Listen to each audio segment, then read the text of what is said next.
If clients are thinking about their broader asset allocation, take us through your broad views on asset classes and sectors that they should be mindful of. Sure. So let me, maybe in somewhat rapid fire mode, I'll go through, general thoughts.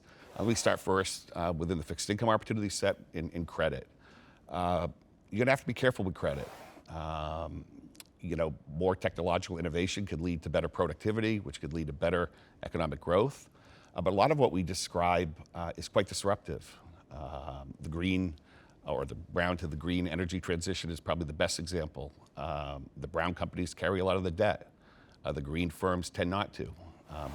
So within our fixed income portfolio, we need to be sufficiently defensive, sufficiently selective in the credit arena, because this era of transformation will lead to winners and losers. Secondly, let's look at structured products. We really like structured products in this environment.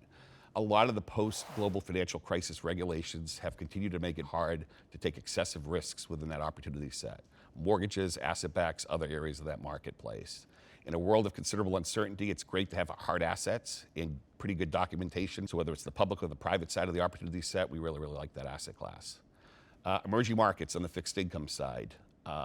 We find it intriguing, consistent with the idea of expanding your opportunity set to generate additional returns. Longer term valuations across the various sub-segments of the emerging market opportunity set look attractive from a top-down perspective. The challenge is that when you start looking from a bottoms-up perspective to put together a portfolio, you notice a lot of uncertainty. Political uncertainty, uncertainty around this ongoing tension with China and implications for emerging markets from that perspective. So when we look from a bottoms-up perspective, we think you have to be, again, patient and selective in that area of the opportunity set. But we do think it's a good diversifier where you can pick up some incremental return, again, within the public and the private opportunity set. Real briefly on equities, we think equity returns are going to be lower than we've gotten used to. I don't think I'm extending myself too much in terms of that general forecast, at least over the next 5 years. You do see disruptive companies or disruptors in terms of the equity opportunity set.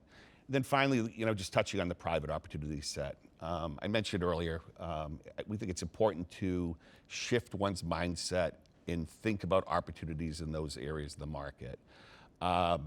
All of this policy stimulus we've seen directed at sectors during this COVID shock have found their way into the easiest to own segments of the marketplace. Generic credit, rate markets, mortgage-backed securities with agency guarantees. The money hasn't flown us directly into these private opportunities. They're crowded in some areas, of course, but we think by expanding into these areas over the next 5 years, you'll be able to seize liquidity premium, complexity premium, obtain the type of control that you typically can't get within the public arena, and generate attractive returns in the context of a broad asset allocation. So again, one of our higher conviction themes for the next 5 years.